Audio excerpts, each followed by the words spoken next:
வணக்கம் நேர்களே. US Iran deal sign ஆகிறது அந்த எம்ஓயூவில் இருக்கக்கூடிய 14 பாயிண்ட்ஸில் குறிப்பிட்ட ஒரு 3-4 பாயிண்ட் ஓகே ஆயிடுச்சு அப்படின்னு ஈரான் தரப்புல இருந்து சொல்லியிருக்காங்க. உதாரணத்துக்கு $12 பில்லியன் நாங்கள் ரிலீஸ் பண்ணுறோம், ஃப்ரீஸ் பண்ண அசட்ஸை ரிலீஸ் பண்ணுறோம் அப்படின்னு அமெரிக்கா ஒத்துக்கிட்டாங்க அப்படின்னு சொல்லி ஈரான் தரப்புல இருந்து சொல்லியிருக்காங்க. ஈரானும் இங்கே உள்ள வந்து எங்கள் நாட்டுக்குள்ளே வந்து அணு ஆயுதம் தொடர்பாக நீங்கள் இன்ஸ்பெக்ட் பண்ணிக்கலான்ற மாதிரியான விஷயங்கள்லாம் ஓகே சொல்லிட்டோம் அப்படின்ற மாதிரி சொல்லியிருக்காங்க. ஸோ ஸ்ட்ரைட் ஆஃப் ஹார்மோஸை க்ளோஸ் பண்ணுறோம், ஓப்பன் பண்ணுறோன்னு மாற்றி விளையாடிட்டு இருக்காங்க. க்ரூட் ஆயில் வருமா வராதா, இப்போ என்ன நடந்துகிட்டு இருக்கு, இந்த யூஎஸ் ஈரான் டீல் எந்த லெவலில் போய் நிற்கும், ஆனந்த் சார்ட்ட கேட்டு தெரிஞ்சுக்கலாம் வாங்க. வணக்கம் சார். வணக்கம் சார். இந்த யூஎஸ் ஈரான் டீல் என்னதாங்க சார் இப்போ வரைக்கும் நடந்துகிட்டு இருக்கு? ஈரான் யூஎஸ் டீல் 2 பேரும் சுவிட்சர்லாண்டில் பேசிகிட்டு இருக்காங்க.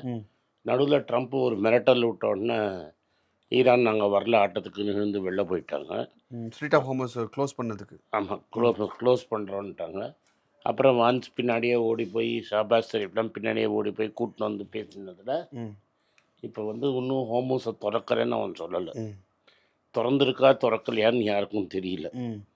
இப்போதைக்கு என்ன அக்ரிமெண்ட்டுன்னா, ஈரான் கச்சா எண்ணெய் விற்றுக்கலாம், 21 வரைக்கும், ஆகஸ்ட் வரைக்கும் அவன் விற்றுக்கலாம், மார்க்கெட் ரேட்லேயே விற்றுக்கலாம். மார்க்கெட் ரேட்டில் என்ன சார்? மார்க்கெட்டில் என்ன ரேட் இருக்கோ அந்த ரேட்டில் அவன் விற்றுக்கலாம், ஓப்பன் மார்க்கெட் ரேட்டில். ஓகே. அப்போ முன்னாடி முன்னாடி சாங்ஷன்ஸ்லாம் டிஸ்கவுண்ட்டில் இவனுக்கு இவ்வளோ கொடுத்தா அவனுக்கு அப்படிலாம் கிடையாது.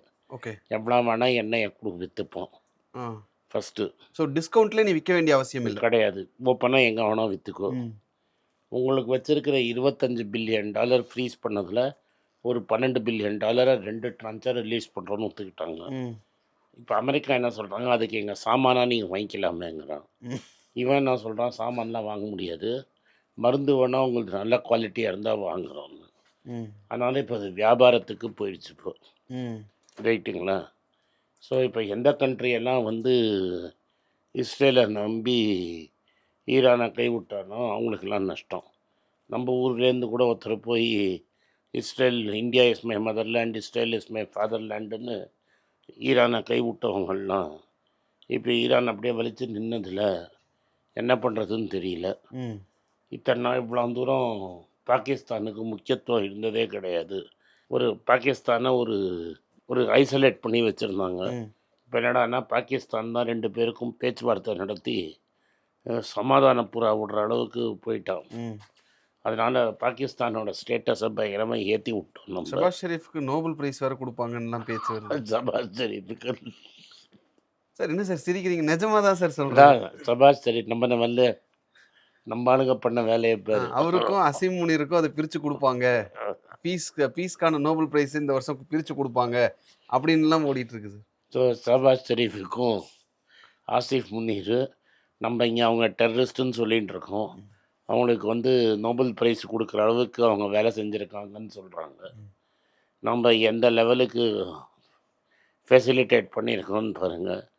நம்ம கேண்டில் மாதிரி உழைச்சி உருகினத்துக்கு மோதி அப்போ நம்ம பிரதமரை பார்த்து நீ கொலைக்காரன்னு சொல்கிறார். ஓப்பன் தியேட்டர், ஓப்பனாக ஒரு டிவியில். யார் சொன்னது? டொனால்ட் ட்ரம்ப்பு தான். ஓகே. ஹீஸ் எ கில்லர் அப்படிங்கிறாரு. நம்ம பிரைம் மினிஸ்டர் நோட்ஸ்லேருந்து படிச்சுட்ருக்கிறாரு. இப்போ மொத்தம் ஈரான் முன்னாடி இந்த $12 பில்லியன் நம்மகிட்டேருந்து அரிசி எல்லாம் வாங்கியிருப்பான், யூகோ பேங்க்கில் பணத்தை போட்டு வாங்கியிருப்பான். இப்போ அதெல்லாம் ஒன்றும் வாங்குற மாதிரி நம்மளுக்கு தெரியல. எல்லா வியாபாரமும் பாகிஸ்தானுக்கு போகிற மாதிரி இருக்குது. நம்மளது வந்து இன்னும் எல்பிஜி வந்து டொமஸ்டிக்கு ஒழுங்காக வருது, ஆனால் இதுக்கு கடைகளுக்கும் ரெஸ்டாரண்ட்ஸுக்கும் ஷார்ட்டேஜில் இருக்குது. இப்போ வந்து அமெரிக்காலேருந்து நம்ம எல்பிஜி இம்போர்ட் பண்ணுறோங்கிறோம். அமெரிக்காலேருந்து எல்பிஜி வரணுன்னா எவ்வளோ காஸ்ட் ஆகும். ஸோ இந்தியாவில் எல்பிஜி ப்ராப்ளம் இருக்குது. இன்னொன்று இன்டர்நேஷ்னல் மார்க்கெட்டில் யூரியா விலை இறங்கியிருக்கு, ஆனால் நம்மளுக்கு யூரியா கிடைக்க மாட்டேங்குது.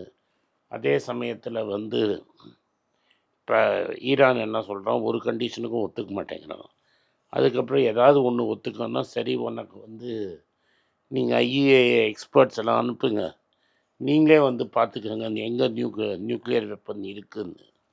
ஆனால் எதாவது பார்த்தீங்கன்னா எடுத்துகிட்டுலாம் போக முடியாது, இங்கேயே தான் இருக்குங்கிறான். ஸோ மொத்தம் எப்படியாவது ஒரு வாரம் நிறுத்துங்கிறாங்க. அதே சமயத்தில் நெத்தன்யாஹூ என்ன சொல்கிறாரு, ஹிஸ்புல்லாவை நாங்கள் அடிச்சுக்கிட்டே தான் இருப்போம், லெபனானை இன்னும் அடிப்போங்கிறாங்க. ஈரான் என்ன சொல்கிறான், நான் ஹிஸ்புல்லாவை ஹார்ம்ஸ் கொடுக்காம இருந்தால் நீ அடிக்கிறத நிறுத்துவேன்னு எப்படி நாங்கள் ஒத்துக்கிறதுன்னு. ஓகே. ஸோ இந்த இஸ்ரேலும் லெபனானும் இருக்கிற சண்டை எப்படி முடியும்னு தெரியல. ஆனால் இன்னொன்று விஷயத்தை ஈரான் என்ன சொல்லிட்டாங்கன்னா, போருக்கு முன் போருக்கு பின் நம்ம பிரிச்சுக்கணும். போருக்கு முன்னாடி இருந்த மாதிரி ஹோமஸ்லாம் திறந்து விட முடியாது. நாங்கள் நினச்ச போது திறந்து விடுவோம், நினச்ச போது மூடிப்போம் அப்படிங்கிறான். ஸோ இது ஒரு பெரிய லெவலில் ஸோ இருக்குது. கண்ட்ரோல் ஃபுல்லாக இப்போ ஈரான் கிட்ட தான் ஹோமோஸ் இருக்கும், ஃப்ரீயாலாம் யாரும் வந்துட்டு பேச்சுவார்த்தை போக அப்படி முடியாது. இருக்குது. கத்தரில் அந்த கேஸை திரும்பி ரீஸ்டார்ட் பண்ணுறதுக்கு பிளான்ட்டை ஸ்டார்ட் பண்ண ஆரம்பிச்சிருக்காங்க. ஏதோ ஒரு பிளாஸ்ட் ஆகி இப்படி இறந்துட்டாங்க. ஸோ கத்தர்லேருந்து வரப்போகிற கேஸும் இன்னும் கொஞ்சம் நாளைக்கு வராது. ஸோ இது கம்ப்ரஸ் எல்என்ஜி வந்து ஒரு ஷார்ட்டேஜில் இருக்கும். இது எல்லாம் பார்க்குறச்ச இது எனக்கு என்ன தோன்றுறதுன்னா, ப்ராப்ளம் ஃபுல்லாக சால்வ் ஆகலை. ஆனால் வந்து ஃபியூச்சர்ஸ் மார்க்கெட்டில் பெட்ரோல், டீசல், ஆயில், கச்சா எண்ணெய் விலை இறங்கி இருக்குது. கச்சா எண்ணெய் விலை சப்ளை வந்து இன்னும் ஃபுல்லாக நம்மளுக்கு வர மாதிரி எனக்கு இன்னும் நம்பிக்கை வரல. ஏன்னா என்றைக்கு வேணால் அவன் வந்து இதை மூடிடுவேங்கிறான், எது ஹோமூஸை.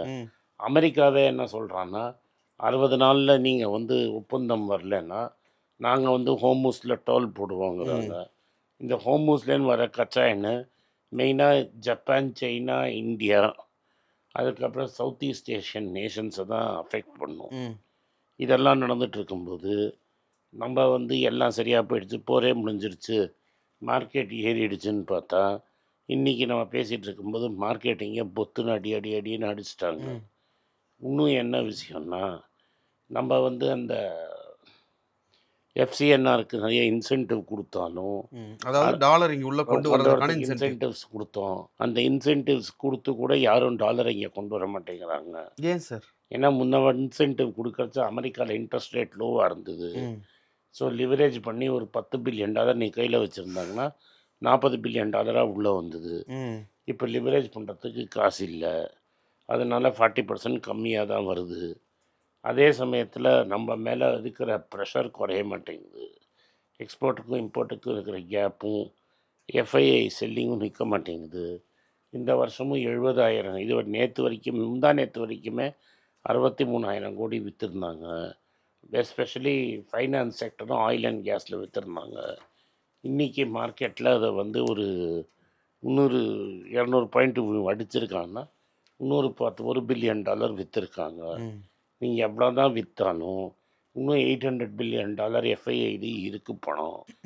ஸோ நீங்கள் கொடுக்க அவன் விற்றுக்கிட்டே இருப்பான். அதே சமயத்தில் இப்போ 2 பெரும் இது வருது. ஏன்னா இது ஈரானோட என்ன சம்பந்தம்னா, பணம் உள்ளே வரலன்னா இந்த ஜியோ ஐபிஓவும் என்எஸ்சி ஐபிஓவும் வந்து 30,000 கோடிக்கு வந்ததுன்னா ரெண்டுமே ஆஃபர் ஃபார் சேல் தான். நேற்று ரெண்டும் ஆஃபர் ஃபார் சேலில் இறங்கிச்சுன்னா ஆட்டோமேட்டிக்காக மார்க்கெட்டு உட்காந்துரும். 60,000 கோடி மார்க்கெட்லன்னா $6 பில்லியன். வெளியிலேருந்து பணம் வரலன்னா இந்த $6 பில்லியன் உட்காந்துரும். இதில் வந்து நிறைய வந்து ஃபாரின் இன்வெஸ்டர்ஸும் இந்த ஆஃபர் ஃபார் சேலில் விற்று பணத்தை வெளில எடுத்துகிட்டு போவோம். இது எல்லாமே நம்மளை வந்து ஒரு ஹெவி ப்ரெஷரை மார்க்கெட்டில் க்ரியேட் பண்ணுது. ஓகே, அப்போது ஐபிஓ வருது அப்படின்னு நம்ம யோசிக்கிறோம். ஆனால் ஒரு $6 பில்லியன் வந்து 60,000 கோடி வரும். ஆமாம், ஆஃபர் ஃபார் சேலு. இந்த ஆஃபர் ஃபார் சேலில் நிறைய விற்கிறது மெட்டா அவங்கெல்லாம் தான் இதில் ஜியோவில் இன்வெஸ்ட் பண்ணியிருக்காங்க. போயிடுவான். அந்த ஸ்டாக்கை மார்க்கெட்டில் லிஸ்ட் ஆனோடனே அந்த ஸ்டாக்கை விற்றுட்டு அந்த காசை வெளியே எடுத்துகிட்டு போயிடுவாங்க. அதுக்கு டாலர் வேணும் நமக்கு. அதுக்கு டாலர் வேணும். ஓகே, ஆல்ரெடி இந்த மாதம் $10 பில்லியன் கிட்ட கொடுத்தாச்சு. ஸோ நம்மளுக்கு டாலர் பற்றாக்குறைங்கிறது கண்டினியூ ஆகுங்கிறது பொருள். அப்போ பிரச்சனை இன்னும் முடியலை. 94.78 இருக்குது. கட்டப்பட்டு 96லேருந்து 95 ரூபாய்க்கு கொண்டு வரதுக்கு $20 பில்லியன் செலவு பண்ணியிருக்கிறோம். திரும்பி அது 95 தாண்டி போயிடும். கரெக்டு தான் சார். இப்போ நாங்கள் வார நிறுத்துறதுக்கு ரெடி ஆகிட்டோம். ஆமாம், நடுவில் ஒருத்தன் வந்து அடிச்சுக்கிட்டே இருந்தா அது இந்த வார நிறுத்தத்தை அது உனக்கு என்ன போச்சு, இவன் திரும்பி அவன் மேலே கொண்டு போட்டு. அது எப்படி சார் 10 ரூபா பொருள் ஹோல்சேல் ரேட்டில் 12 ரூபாய்க்கு வாங்கிட்டு வந்து இந்தியாவோட ஹோல்சேல் ப்ரைஸ் 8 பில்லியன். சரி, நாங்கள் 2 பேரும் ஒத்து போயிட்டோம், ஓகேப்பா வாரம் நிறுத்திடுறோம் அப்படின்ற மாதிரி இல்லாமல் இது வந்து ரொம்ப ஒரு மாதிரி டேங்கிள்டாக இருக்கிற மாதிரி. டேங்கிள்டெல்லாம் கிடையாது. வாரம் நீ தானே ஆரம்பிச்ச, அவன் சும்மா சிவனே